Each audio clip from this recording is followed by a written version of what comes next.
Good morning friends.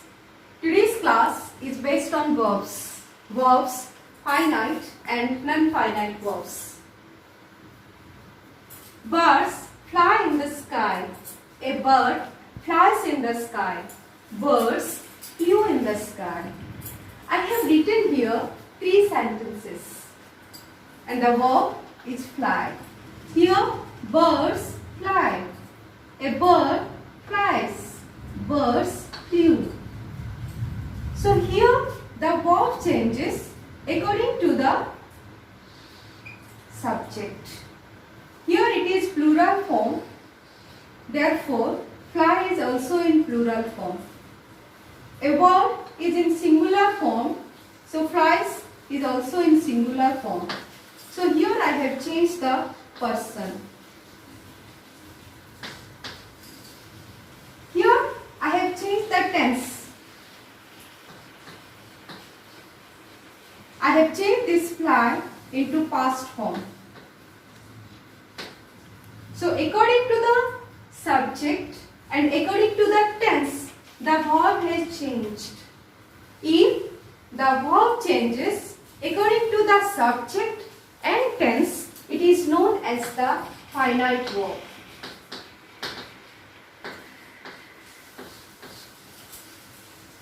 Here, the characteristics of finite verbs. First, finite verbs carry tense and it changes according to the tense.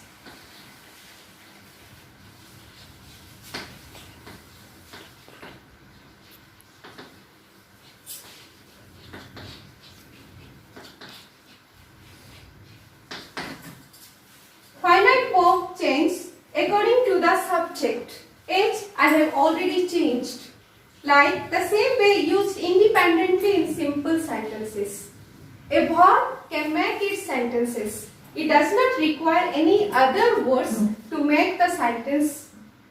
So these are the characteristics of finite verbs. First, finite verbs carry tense. It changes according to the subject and it can make its own independent sentences. Okay?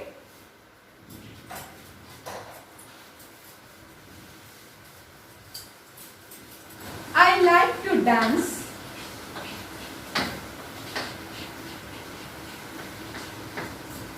She likes to dance.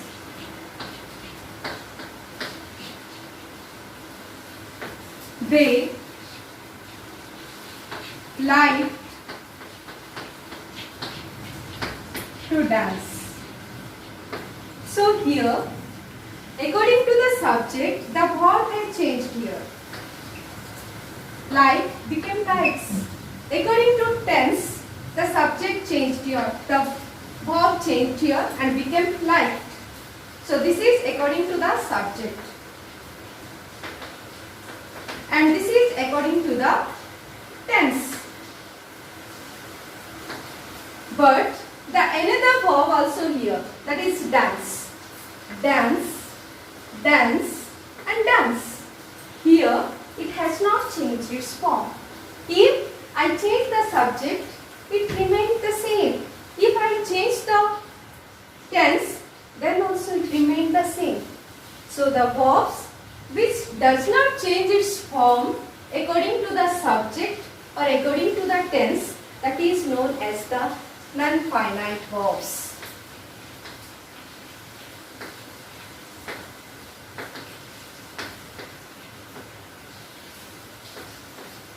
Here also the 3 characteristics. First characteristic, they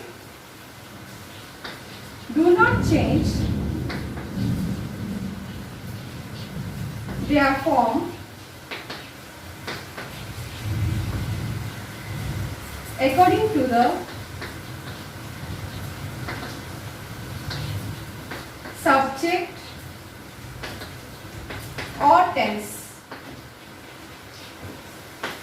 First one. Second one, they cannot form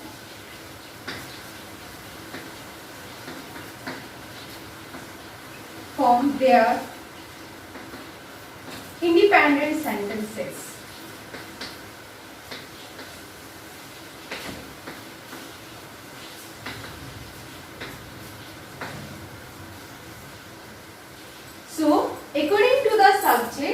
or according to the tense, if the verb does not changes its form, then it is known as the non-finite verb. So, at last we got it that non-finite verbs are those verbs who does not change their form according to the subject or tense. And the second is they cannot form their independent sentences. Okay?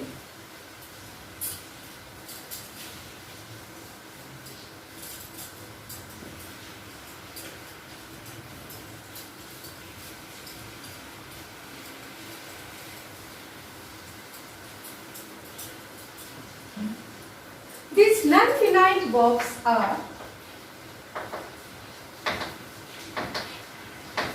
classified into three categories.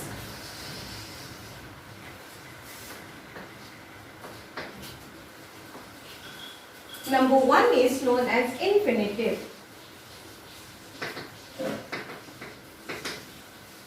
Number two, gerund. And number three, participles.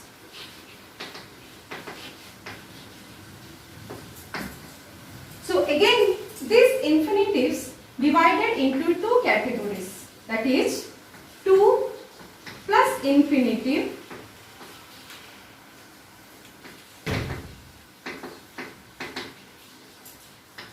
and bare infinitive.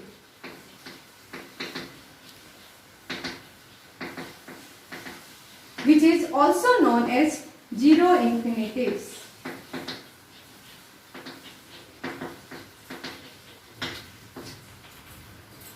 And participles also divided into two categories. One is present participle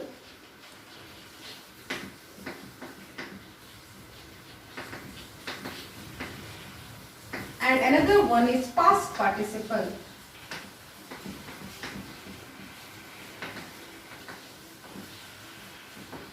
So, now we will discuss about to plus infinitive and bare infinitives.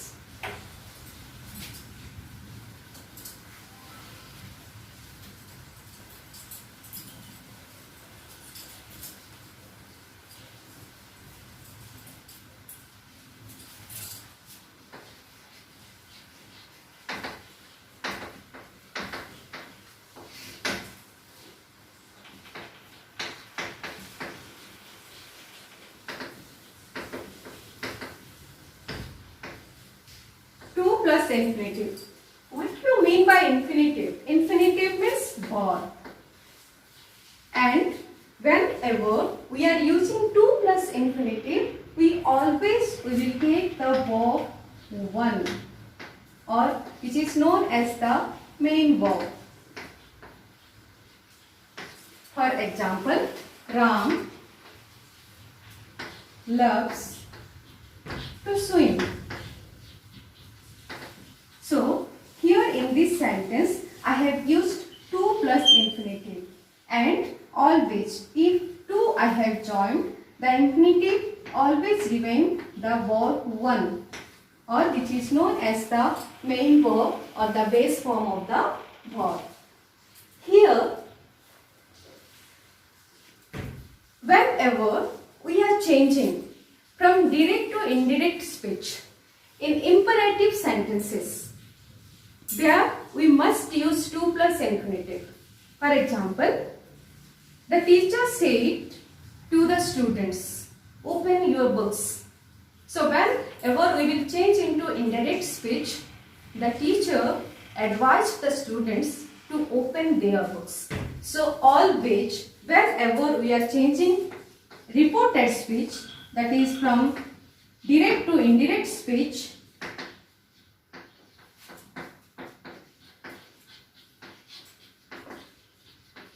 we need the use of to plus infinitive.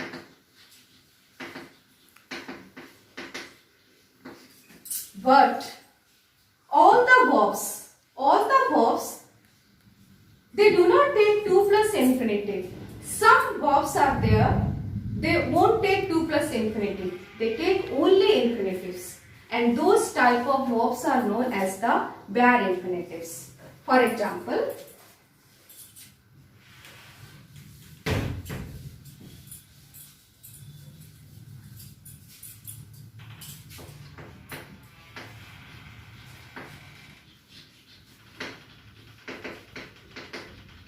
which is also known as the zero infinitive.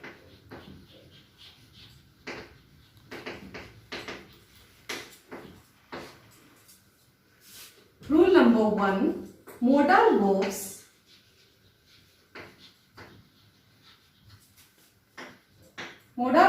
always take bare infinitives.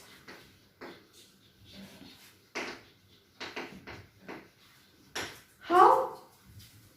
I can swim. I can swim. You must come.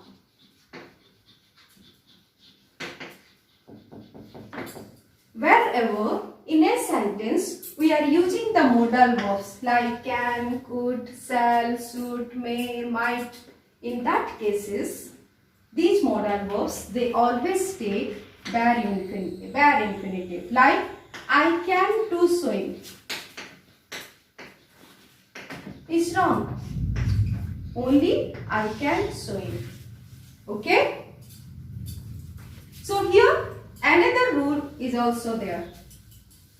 What is that? Some verbs like make, let, see. Some verbs are there like here. Some verbs are there. They always take the bare infinitives. How? I'll give the example.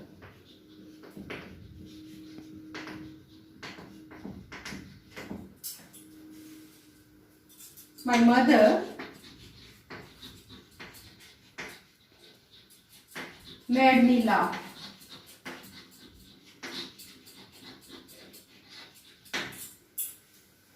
I let her stay.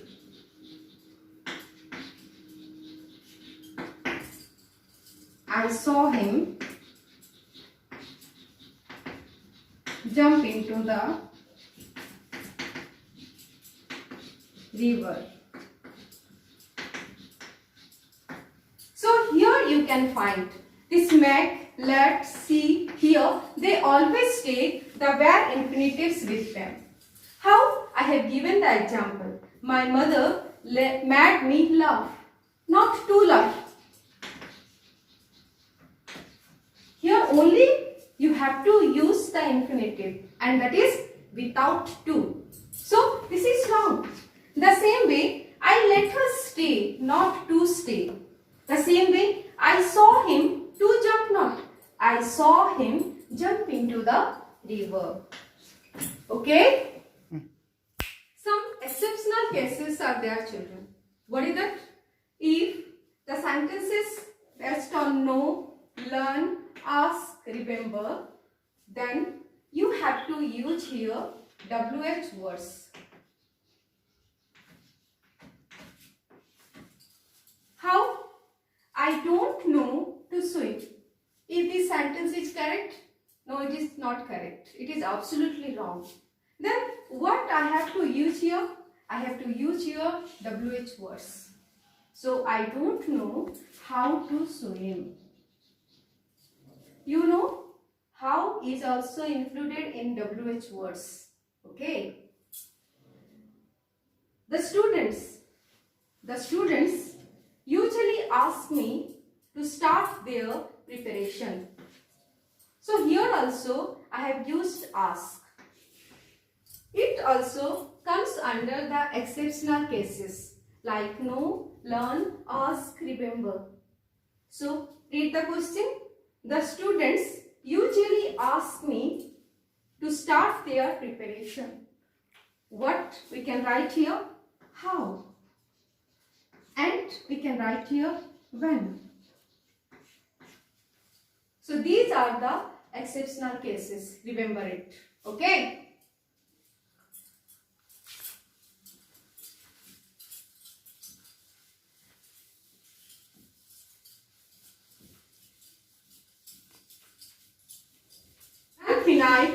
verb is gerund.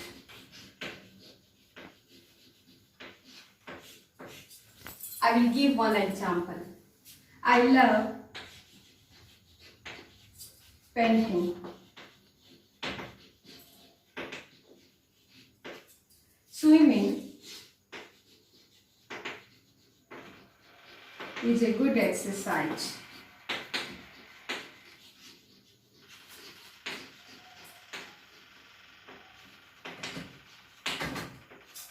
So here I have written two sentences. I love painting. Swimming is a good exercise. So what is painting? If we will talk about the painting, means it is a verb. Yes, the same way swimming. Only think about swimming. It is a verb. But in these sentences, is painting a verb? No. Swimming is a verb? No. Then what is swimming and what is painting? So here painting is used as an object. And here swimming is used as the subject. So it is verb used as an object. It is a verb used as the subject. If a verb is used as the subject or object of a sentence, then it is known as a gerund. Understood? If the verb uses as an object or as a subject, then it is known as the gerund. Okay?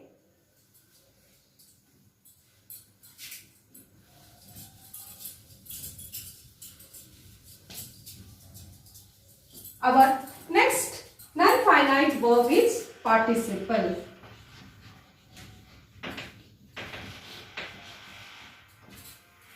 As we know, participles are of two types. One is present participle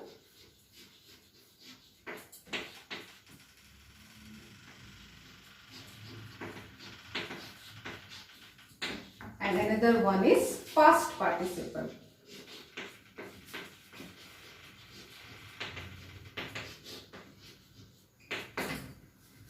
Present participle means when we are using the ing form, and past participle means when we are using ed form.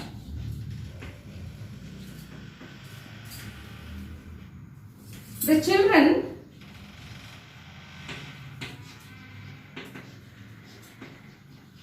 have been reading. So here have been reading is what? It is in present participle form. They have written. Written is what? In the past participle form. But when these participles are used as the adjective in a sentence, as an adjective in a sentence, then they are used as the non-finite verb as participles. How? I will give you example. Aladdin had a flying carpet. We saw the singing bird. Don't throw my broken mobile phone. Here, had is a verb, saw is a verb, throw is a verb. And the same way, flying is also a verb, singing is a verb, and broken is a verb. But here, this had, saw, throw is known as the finite verbs. And this is the non-finite verbs. Just imagine that when a word which qualifying a noun, that is known as an adjective. Yes? So here flying is used as to qualify or adding some more meaning to carpet. The same way singing. also used here to qualify the word. The same way, broken is also used to qualify the mobile phone. So these three words used in the sentences is the adjective. So when the verbs they used as an adjective in a sentence, they are known as the participles, or which is also known as the non-finite verbs.